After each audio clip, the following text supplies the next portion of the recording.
next speaker is the director of the Center for the Study of Racism and Ethnicity at University of Leeds and professor, Salman Sayyid.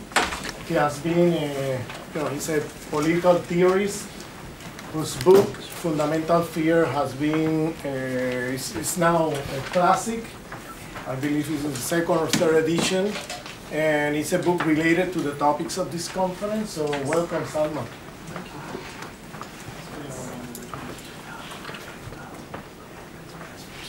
you. Okay, I know it's been a long day and there's still another session to go as well, so I'll try and be very brief. I'll try and be very brief about this. And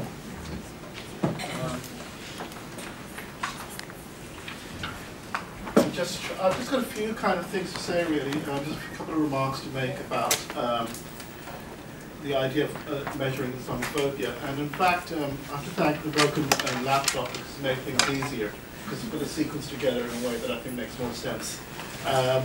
Because it saves me having to do a lot of the work that previous speakers have done. So I can just concentrate on two things. It's very odd being in a room like this to realize that the kind of general consensus there seems to be is actually very, very rare. Not just because outside these walls, the Islamophobia doesn't exist. If it does exist, it's justified. And I want to talk about really the anxiety of this surplus of its denials. It's denied in many different ways. And the thing is, the more something is denied, the more you know something is actually at work. And so in a way, what I want to do in my talk is really about the surplus of the denial. And what I want to focus upon is specifically the idea that if it does exist, it's justified. And there are two kinds of very easy ways of doing that. One is simply to say, well, we have a right to be phobic about Muslims because they're trying to blow us up. And you can't get more phobic about something that's trying to blow you up, so it kind of makes sense. But there's another justification, and that's the one that I want to play on a little bit. And that is really, and I think, to do with to what extent the behavior and the phenomenon that we have all described and want to describe as Islamophobia is actually Islamophobia. In other words, for example, we saw both the statistics you provided in France, and we can repeat them with many other country examples, where you have things like, for example, attacks on persons, attacks on property, attacks on livelihood. So you have discrimination in employment, for example, and promotion. You have attacks on people various ways, spitting, verbal abuse, hitting, etc. You have pigs' heads being thrown in mosques, halal butchers, all of those things. Everyone can say these are terrible things, but are they Islamophobia? Yeah, and that's the main denial that comes into it. So there's also this whole thing about disparaging public commentary, the constant invocation, and people again say, it is terrible, it's not nice, but is it really Islamophobia? Similarly, those activities you can say occur in civil society, and, but there are also activities by the state and various agencies, surveillance of Muslim populations. Yes, we do, but again, is it Islamophobia? It's just necessary. The transformation of native informants to police informers. That's an ongoing thing which is happening throughout Western plutocracies now. It's kind of erosion of various liberal rights, etc. But is it really Islamophobia? Isn't it really necessary for reasons of safety, security, etc.? So you have many of these things really about whether what is being asked is really Islamophobia. Now, it seems to me that what is at stake here is the question of Islamophobia's intentionality. I am only going to be Islamophobic if I intend to be Islamophobic. And the trouble with intentionality, it seems to me, is that it's not necessarily something one can even access. And one can't access it, therefore it's actually not possible to demonstrate that anyone had the intention of being Islamophobic, especially when they can give different kinds of rationalizations. So all the examples you would give and you can cite, you always have availability of rationalizations which do not need to present themselves in any shape, way, or form which would seem to be unfair, unreasonable, irrational. That doesn't mean that they don't exist, but there is possibility of having a very sane debate. So for example, the analysis that you were presenting in films, you could easily have that, and people that started by saying, I hate racism in all its forms, but these things have to be said. And there's always this thing that, I have to speak truth. And so the real cue here, then, it seems to me, is that intentionality has to be placed in a particular context. Because we cannot access each other's minds, how we read intentionality is by association of other behaviors, other clues. In other words, we all need to learn how to perform so that our intentions become clear to others. And the performance is really what the key is. And this is why it's possible for people who experience Islamophobia, let's say Muslims, to pick up Islamophobia very quickly. For the same reason that people of color can pick up racism very quickly, or women can pick up danger very quickly, in a glance, without an elaboration. Because you know what the cues are. You can read them and you socialize into reading little behaviors, which if you try and explain to others, there has to be an imaginative leap of faith, or they just don't get it. Now, if that is the case, then intentionality, like I said to you, is really only accessible through context. And this is where I think things start becoming very complicated. Because what I would suggest to you is that context is not given, it's actually made. There's no already made context out there. And what this means is that many attempts to try and read Islamophobia as this kind of trans-historical phenomenon when the world has always been against Muslims, and you can read it from the Quraysh to the Crusaders to Sarkozy to whatever, this general sequence, it doesn't work. Partly because I think there's an imitation here of a particular reading of anti-Semitism, which sometimes sees it as almost this trans-historical phenomenon, but which doesn't actually take into account the very different relations of power between Muslims, who have not always been a subaltern minority. And I think that needs to be said. So often, Muslim relationships to the societies they're in is very, very different. There are countries where Muslims appear, mainly as recent arrivals, as immigrants, and in fact you have that phenomenon here. There are other countries where Muslims appear at the same time as the country appeared. So there's no way that Muslims can be simply displaced as being recent arrivals. They're constituted. Leaving aside places and countries where Muslims are already in power in some sense, are part of the fabric of the societies. So you have very different kinds of places where Muslims perform. And therefore, the question of Islamophobia has to take into account the range of theaters in where it's being performed, rather than simply saying, well, this is one kind of experience that we can see, that anyone who's against Muslims, whatever that may mean, was practicing Islamophobia. I don't think there's much sense in doing that. Now, if we're going to start talking about context, we're confronted with one big problem right now, and that is the way that neoliberal imagination has taken hold of the world. And one way to describe this is simply that we cannot find any space for structural problems or structural analysis. We only have biographical solutions for structural problems now. Therefore, in questions about racism, Islamophobia, etc., become problems of individuals. And I think you alluded to that. And it's always a lone person. The activities are activities of the deranged, the deluded, etc., if they're too extreme to be. So Andrew Breivik, for example, is a very interesting case that if you remember when the first news of the shooting came, there was a kind of a moment, I think for about 3 or 4 hours, where he wasn't sure what his identity was, and it ranged from being an Al-Qaeda operative to a recent Muslim revert Al-Qaeda operative. Then, of course, he became blue-eyed Norwegian. I don't know if he's got blue eyes, but I imagine he has. But in that range, you also saw the changing of the explanation.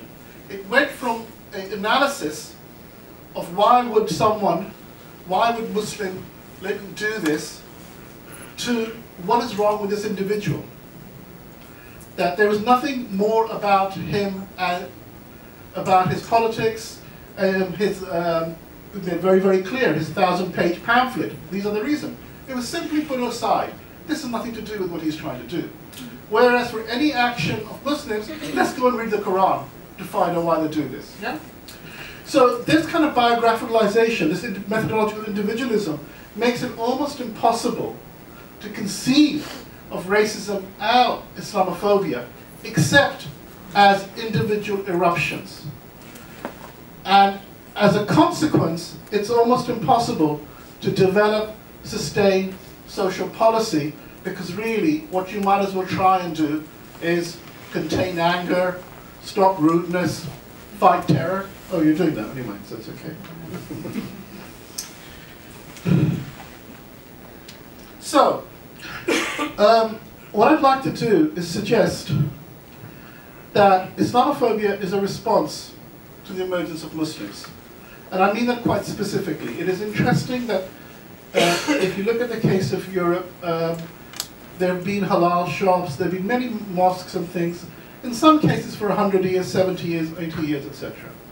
But it is at a certain point when the various post-colonial ethnic minorities of Europe become described, not just in right-wing xenophobic literature, as Muslims. There's a kind of a sense in which there are no more Maghrebis, no more South Asians, no more Turks, they're all Muslims.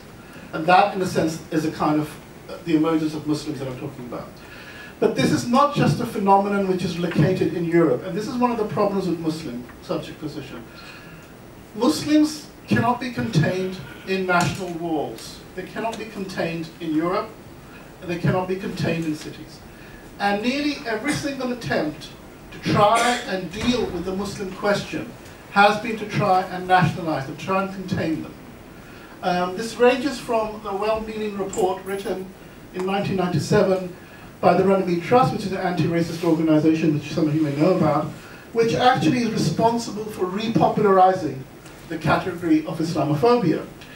They produced two reports, one in 1997 on Islamophobia, but a prior one in 1996 on anti-Semitism. And many of the people who wrote the report on anti-Semitism were involved in writing the report on Islamophobia. So when you read those two documents, it makes quite interesting reading. And one of the interesting things is this, that anti-Semitism happens without there being any reason for blaming any Jewish groups, any Jewish individuals, any Zionist organizations. Islamophobia, though, happens because there are some Muslims and some Muslim organizations who do say and do problematic things. There is no provision in that report that Jewish organizations, Zionist organizations, should not be involved in politics outside the national, outside Britain.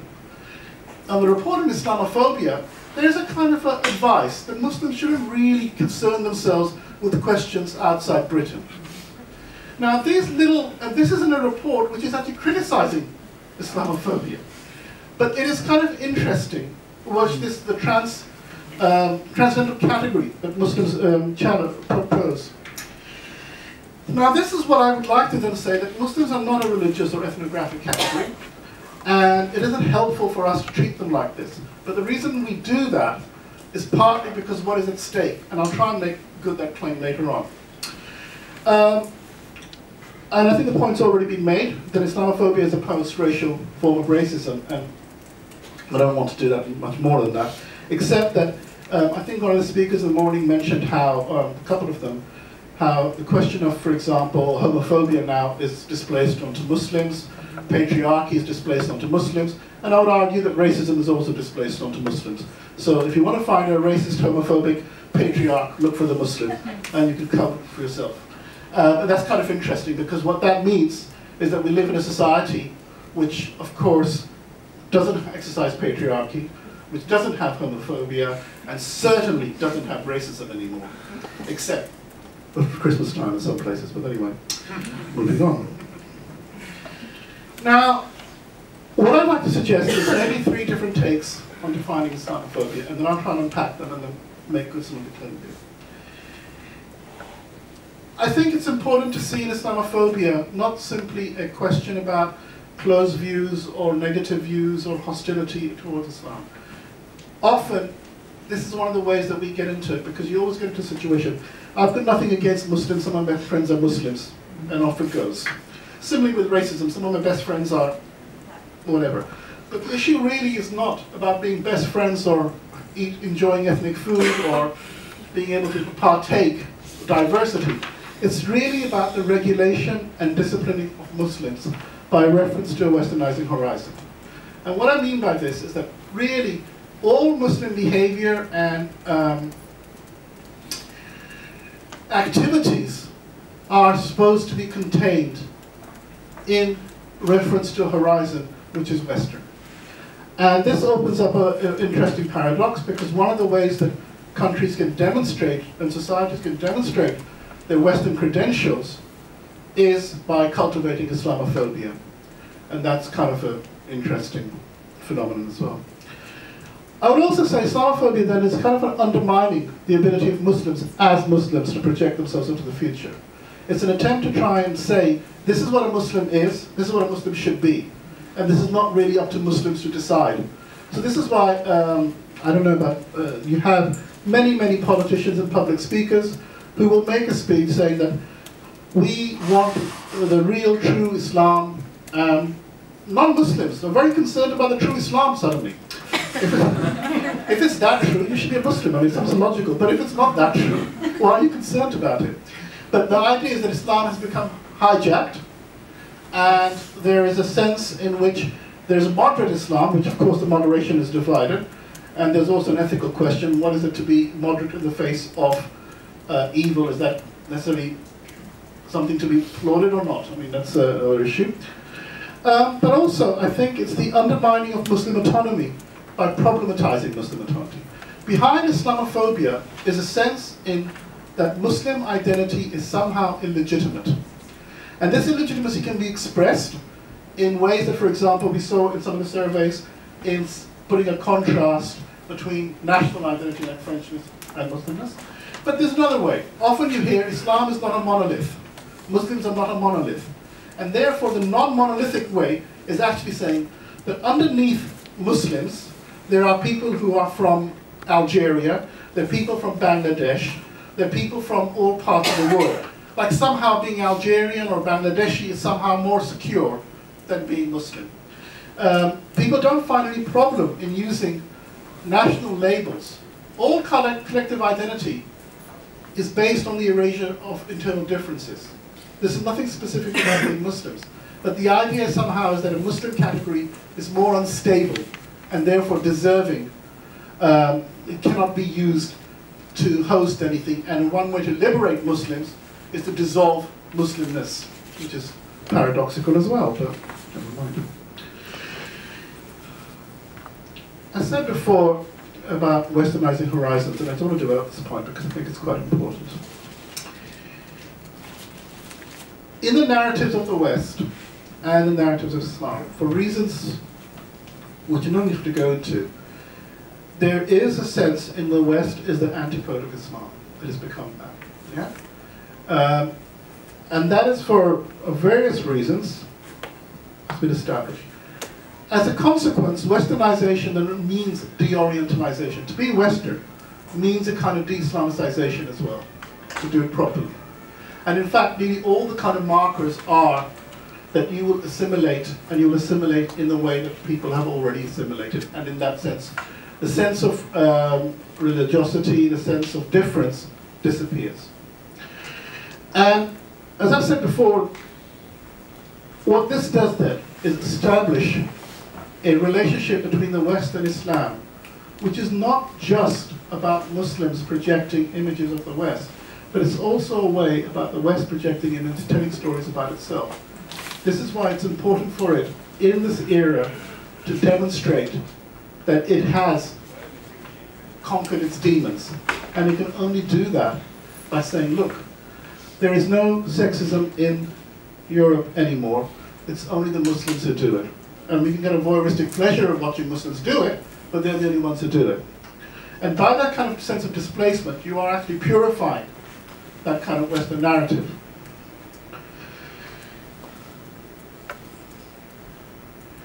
When we talk about racism or Islamophobia, we often get into conversations about representation, which is, I think, all well and good.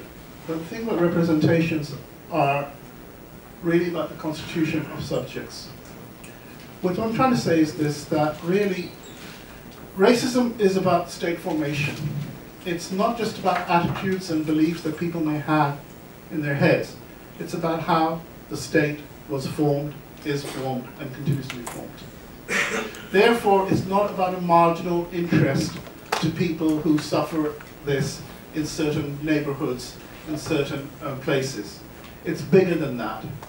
And Islamophobia, it seems to me, demonstrates how really the crisis of the European state finds some kind of relief around the bodies of Muslim women mainly, and to some extent Muslim men. That the whole idea of what the meaning of a country may be is determined by whether some women decide to wear a headscarf or not. The whole notion of values, that these values don't seem to have any power unless they can persuade all Muslims to accept them without question. So the burden of loyalty, the burden of patriotism, the burden of being true national subjects has begun to fall upon Muslims.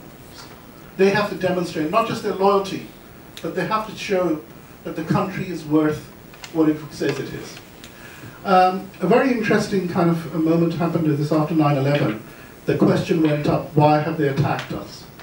And very soon the answer came back, they attacked us because we're perfect. Or they attacked us because they hate our prosperity, they hate our democracy. No one, it wasn't said they attacked us because they thought we were supporting dictators. Whether we were or not, it doesn't matter. But it was because of our virtues. The attack was because of our virtues. And the thing is that if someone attacks you for your virtues, it's actually very comforting. It confirms that you're right, and also there's nothing you can do about it. You just suffer. Now, and that's the kind of, and if I wanted to play the Christian card, I would say, you know, this is what happened last time. It's 2,000 years ago. Suffer for our sins, and that's it's what Christians do. This is there. But I wouldn't do that because I'm cool. I think what I'd like to suggest now is I've talked about state formation. I'd like to say to you something about Islamophobia, which is really strange. And this is based on some information and data that we've had from Britain. Among teacher training courses for teachers, so teaching primary school children, that's from 5 years to 11, one of the things they've been asked to do in some of these courses now is to get, if they're in areas where there are large Muslim populations, to get the children to tell the teachers if their parents are making bombs in the kitchen. This is a question of 5-year-olds, right? But what constitutes a bomb? Well, this is the thing, you see. After 9 years old, so I'm not sure. I have to be very nice to them all the time now. But there's another element around this. The head of the former head of the secret police, the intelligence services, made a speech pointing out that the age of radicalization is dropping. So first they had people who were only radical in their 20s, and then they started getting teenage radicals, late teenagers. But now he's worried that there are people old as 13 who are becoming radicalized. So, and I'm sure you've heard that some cells have talked about anchor babies and things like that. That somehow the radicalization is now in the fetus. Now the problem with all of this is that many of these instances of the erosion of liberal rights has been happening right before our eyes. Universities who like to think of themselves as defenders of free speech, who can't wait to quote Voltaire at you whenever you want to exclude someone from speaking a racist or something like that, are now, for example, allowing central government to hire officers who sit in their universities to actually look out for radicals in the campuses. And this basically means, are there any lonely students in universities who are basically writing and reading poetry on their own and not talking to other people? And they need to be informed about that. Now, the idea that the university is now a space for regulation like this would have been unthinkable. The idea that the American government can look into every library book that you've ever taken out in your life would have been unthinkable. The hollowing out of democracy is actually one of the achievements of Islamophobia. And this is why Islamophobia is not simply something that affects Muslims. Legislation which has been introduced to try and regulate terrorism ends up being used by local authorities to make sure that you put your bins out properly. The same kinds of people, the same kind of machinery. I want to finish by saying something. I said I was going to say something about the West and Islam. And people have already made the point that there is a kind of lost...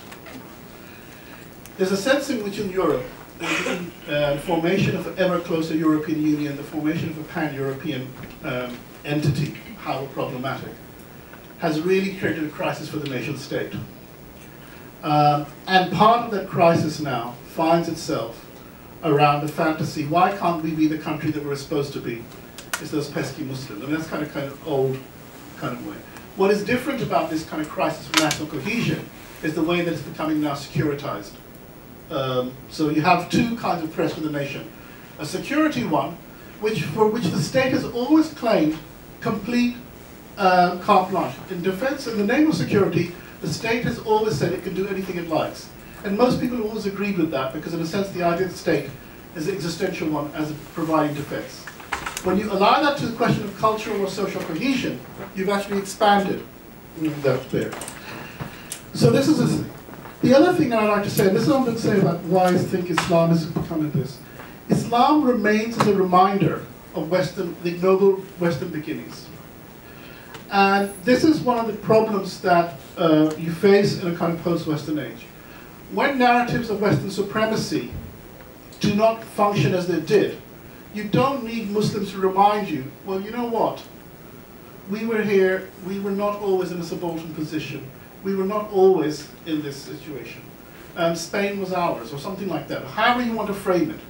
And that sense, and this is why, for example, in the blog site, the Gates of Vienna in 1689 or wherever it was, there's a reference again and again to the Crusaders, which of course Muslims should remind them, the Crusaders were lost. I mean, but it's a constant notion that Islam was there at the formation of what became Europe, what became the West. And therefore that changes its sense. And they're more and more difficult for it to be simply dismissed as part of the post, of a world which is no longer apparent. And finally, I'd like to say Islam is a signifier of the counterfactual, because it simply names a different historical trajectory. It interrupts the sequence and allows even someone like distinguished Edward Gibbons imagining the possibility of Oxford teaching Islamic law as Muslim armies win the Battle of Poitiers and Tours, etc. So in a sense, it names one counterfactual possibility, which again shows that the idea that the West is the only way becomes more and more difficult to sustain. And therefore, I would say the final point about Islamophobia really is the delinking and the provincialization of the West and delinking from the universal. And precisely because of that, the categories that were bequeathed to us by that linking are no longer operative in the same way. Categories like religion and categories around ethnicity and the political.